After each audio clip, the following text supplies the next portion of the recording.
Hey guys, how you doing? So, as we know, I always have a little comment regarding the background, and it's totally random. I have got absolutely no idea what I see in front of me. Maybe some weird psychedelic LSD kind of Bitcoin up in the clouds kind of vibe. I don't know about that. We have some fairly bearish price action going on. Let's dive straight in. Okay, so what I wanted to show you here is I'm not going to dwell on this. However, we really do need to um, follow what the big money is doing, and that's in the big markets. And this is exactly what's happening here. Actually, I have spoken about what I thought might be a head and shoulders developing. It's not the most picture perfect, but wow, it really has been playing out quite spectacularly. And what I wanted to show you is the volume profile on this SPX is doing exactly what we want in terms of a head and shoulders. So as this shoulder develops here, you want to see this rise up here in volume, which is exactly what we've been seeing, this accelerated drop off. So essentially speaking, it looks pretty bleak. This head and shoulders here, I'll actually show you. If we take a measured move, we can get a measured move target, and it actually looks like let's just get onto something like this. Actually looks like it's playing out, or if it does play out as a head and shoulders does. So if this here is our neckline, what we do is we take a measurement from the top of the head to around the neckline area, and we extend this down, and I will show you where it comes into. As you can see, it comes in and around this zone over here. What is that zone? Well, it is nothing less than a very famous, if you want to call it that, zone of support and resistance around here. So actually, it does look like it could play out this way. And actually, what you do see here is there's another point of control area coming in there too. So let's just track that. The reason why I spend a little bit of time on this is to give us some kind of understanding of where the rest of the market will potentially follow. And that is exactly what we do in our risk markets in our crypto. So that's just to continue with this narrative that actually we do see very weak markets currently. Right. What I wanted to show you now is some trading light action. I have in the past highlighted that where you see these small little blocks forming like this and shaping price as it were, just letting it bounce in and around a zone, what is happening is actually market makers are preparing for the next move. So, what have we seen this week already? It's been a big news week. We have seen our moves. In fact, they've played out perfectly. I have navigated you through that. I am trying to get better with my explanation of exactly what I see. I know and I suspect after the fact and after having released my videos that I haven't done exactly the job I intended to do in terms of explaining. So please bear with me as my videos hopefully get better over time. So what has panned out is that we have had our drop down. Okay, this is what I was expecting and what I have been trying to draw the picture of. Yes, we have got these nice little pops up in the overall bearish market. Okay, so if we've had this drop already and we've had a lot of excitement this week, I don't expect anything further. It is Friday. We have had the big moves. We have had all of the big news.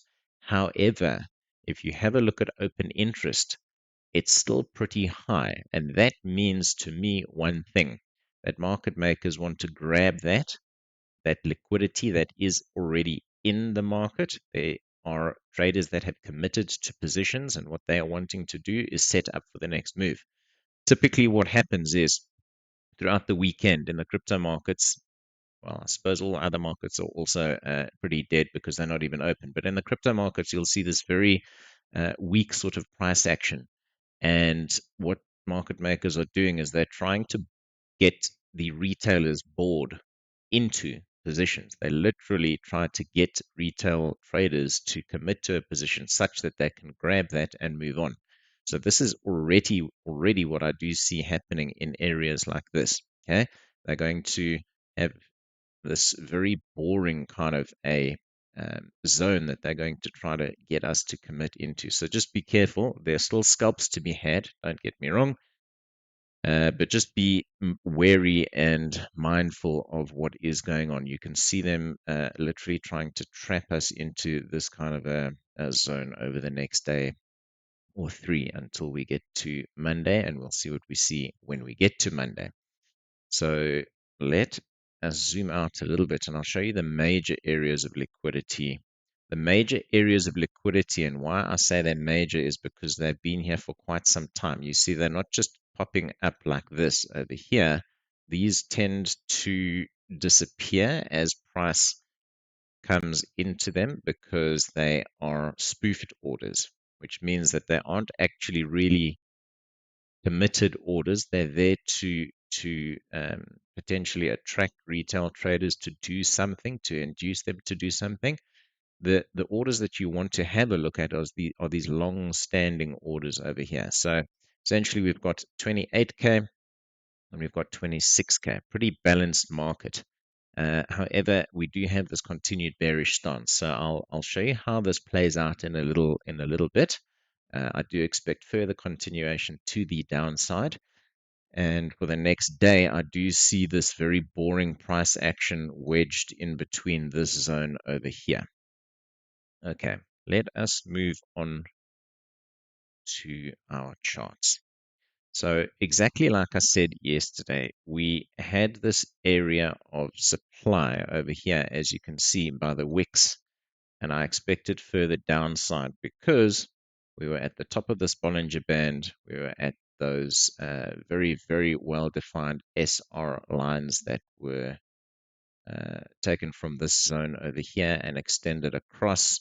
And, we essentially literally just have a continuation in trend. There's nothing more. I've discussed that over the past few days. So this is from our big macro kind of time frame perspective. So there's another thing which I don't think I've explained very nicely, and I'm going to try to do that here today. When I give signals and when I give setups in the Discord group, I'm assuming that you know and think what I know and think, which is a problem, and I have been made aware of this through my own observations. So let me slow down and show you what exactly I'm thinking. So swing trades are the longer duration trades that can last weeks and or months, and they are taken from these macro views that you can see right here in front of us. This is the daily chart. You can even take them off of weekly time frames. But what you want to do with this view that everything is a range, what you want to do is, if this is our range, our fixed range, as you can see, I've drawn it out here. Here's your value area low and your value area high. What you really want to be doing for swing trades is you look at them on this time frame, and you want to start picking your shorts, like I've always said, off of the top side of the range, and you want to look for your longs off the bottom side of the range. So this is the swing longs. These are the ones that have these very, very juicy, massive moves up and or down, obviously, because the range is that much bigger. Okay, so when you start seeing this wicking above your value area high, those are really, really decent swing trades to ride all the way down. And obviously the same in reverse. You see this wicking all the way up to the top again. Okay, those are swing trades, and essentially it's exactly the same theory. As you move down into the smaller time frames, let's say for example the 4 hour, you can get some really nice day trades, and day trades can last 2-3 days. It doesn't have to just be one day. And then of course you get scalps in between in your smaller ranges. 1 hour, 30-minute, 15-minute time frames. So I hope I've explained that a little bit better now, where everything is arranged, number one. Number two, the same theory applies on every time frame. And number three, when you are in your swing trades, you want to literally look for the tops and the bottoms of your overall time frame. Okay. So when I give these signals in the group, and I draw these what look to be pretty ridiculous risk to reward ratios, it's not because, and let me actually just show you exactly what I mean by that. Let's draw let's draw something out here. Um, this is a a long, which is not what I want. So let's draw a short. Let's draw a short here. So when I draw something that looks relatively ridiculous like that, it's not because I want to show you something that looks very good with this teeny tiny risk over here and this major reward. So I draw it all the way down to the bottom here. The reason why I do that is because I'm trying to help everybody, well, not everybody, the less experienced traders, let's say, where they haven't perhaps gotten in, where they have maybe been induced into longs up at the top and they've either been stopped out or they haven't, taken the opportunity at all to get into a trade. What I'm doing is I'm picking the next best entry and the next best entry to ride it all the way back down again to the bottom. So that's what I haven't explained as well as I think I should have, and that's what I'm going to do now. So when I give these teeny tiny this teeny tiny risk section over here, it's because what I'm doing is I'm trying to help you and show you that you can still pick local, excuse me, local eco tops within these candles over here so that you can continue the ride down. And hey, if you get stopped out, who cares? Your risk is so small that at least you've tried to enter the market, and if the trade works out, hey, we've made money together. Okay, so I hope I've explained that a little bit better, and let's just move on now because I don't want these videos to be too long. The only thing that you need to take away from this chart is a continuation of trend, like I said. And the only other thing that I want to show you is this trend line, something very interesting. This trend line, obviously, as time goes on, gets lower and lower and lower. That means the following. As you can see, what I said to you yesterday is I pointed out something on the chart. We're close to October. September and October are usually not the most bullish months overall. October is slightly more bullish historically than September. So we're coming to a crunch time, essentially, with regard to this trend line. Are we going to eventually break out? Or if not, because this trend line is getting lower and lower, if we don't actually make this decisive break in trend and continue up towards the top of our defined range, then what we can expect is a horrible, horrible breakdown. I have seen lots of calls in our group. I've seen lots of calls on Twitter, etc., on YouTube, that we could see these sub 25K prices. And this is the line in the sand, as you know.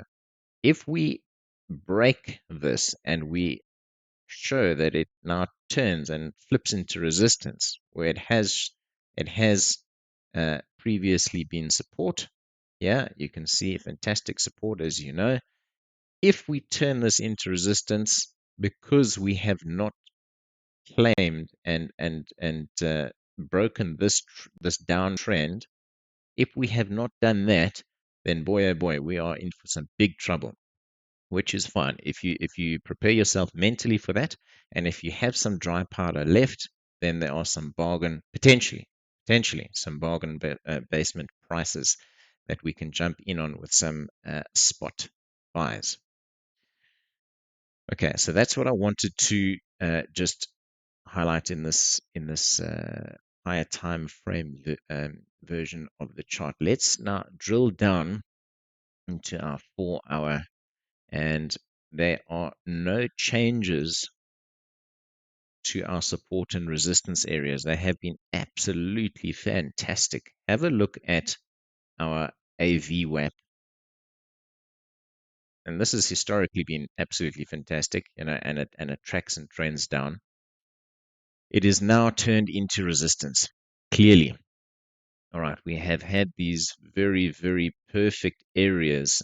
Yesterday, I showed you that on the 1 hour charts, we had literally pinpoint accuracy, and therefore, I haven't really updated this chart. We continue with the plan. Okay, and what is the plan? We are going to be trading from area to area. We've traded this. We broke down yesterday into the area decisively. As you can see, huge volume coming in. We are now trading in this area of the chart. Very simple. As soon as we break either to the upside or to the downside, we trade into the next areas of the chart.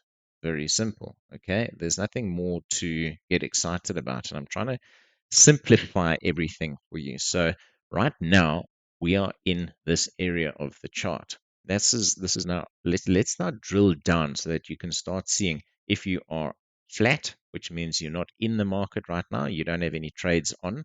What we can do is we can drill down, and I'll show you what I expect. All right. Quickly, before we have a look at that, let me get into EXA over here and just show you one or two small little things.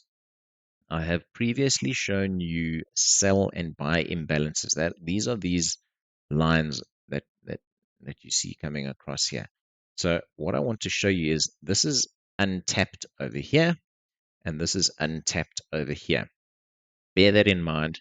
That is around 25.9 odd, and this is about 25.2 odd. Those are great areas that you can expect to get a reaction off of. And this is what I've drawn out here. This is my plan. What I want to see here is price rising to the top of our channel here and taking this liquidity. I then want to see it literally just reversing down to the bottom and taking all of this liquidity over here that's been building up. I want to see a small bump up into the previous point of control. And what I can show you here, don't forget that I say all that you do is you keep on drawing out your your new fixed ranges, and as you can see, it's pretty much the same theory. I want to take my shorts once we're above the value area high over here. So that's exactly what I'm doing. I'm just pulling in the fact that it's the top of this delineated range over here, which is now resistance. It is we're going to take some liquidity over there. I'm just playing all the theory and putting it into one big picture for you. So then I do expect us to rotate this range over here to the bottom. Like I said, take this liquidity, have a small bump up because we have a weak market. I'm expecting this trend to continue down with the little path along the way. I want to see us come up somewhere into this sort of midline and point of control area. Find weakness, so don't go up to the top again. Weakness, come down. I want to see us take this liquidity over here, come up to the top again for a reaction off of that liquidity, and then find resistance. So that means that we're playing once again into this side of the chart. Okay. What I then want to do is I want to see us coming into. Remember, I showed you that that buying imbalance. I want to see some kind of reaction off of that buying imbalance. It's only one. It's not a stacked buying imbalance. If you remember that chart that I showed you, there's only one line coming across there. So depending on how strong this move is down here, we might only just get a small pop-up. So just, we might see something like that before we come down. No problem. We then have this point of control, naked point of control over here. So I do expect some kind of bigger reaction. Nothing can go down forever. So perhaps we get the reaction to take us back to the top of our range. Hey presto, what is it that we're going to be doing again? We're at the top of the value area high, so we can start looking for our shorts again to the bottom of the range. What I do want to see as well as this here is a fair value gap that hasn't been filled out yet. So it's a magnet for price. I do expect price, as I've said in previous videos this week, for price to revisit that fair value gap. And then guess what? Like I said to you, we have the stacked buy imbalances in this zone over here, and it is also confluent with our major support and resistance area. If and when let's say when we get to that area, our 25.2, I want to reevaluate how strong or weak the market is before any further price predictions. So that is that path drawn out there. That's something, if it plays out like that, I'm a genius. No, not really. If it plays out like that exactly, then it's a lot of luck. What we do want to do is we want to see as we go along the way what happens. So, like I say, just play the range where you are. If this fails and we actually, turn this into support once again, then plan is failed and we look for something new. We start drawing. We either literally just extend this range, this current range, and see what it looks like. And if it does make sense, great. If not, if it doesn't make sense, let's say, for example, the value areas don't line up with current price action, then just draw a new fixed range in this area. All right. Very simple. I will be discussing all of this in Discord as I go. I'm going to be a whole lot more active in the group and showing you exactly how I get these calls. Yesterday was pretty spectacular. We got these exceptional calls, and and essentially I'll be guiding you along the way. So have a very, very good week ahead, and enjoy your weekend. I will be off on Monday. It is a high holy day for me, and hopefully I'll get a video out to just guide you and see what I see potentially. If not, I'll see you on Tuesday. And with that, have a very, very good weekend. May the odds ever be in your favor.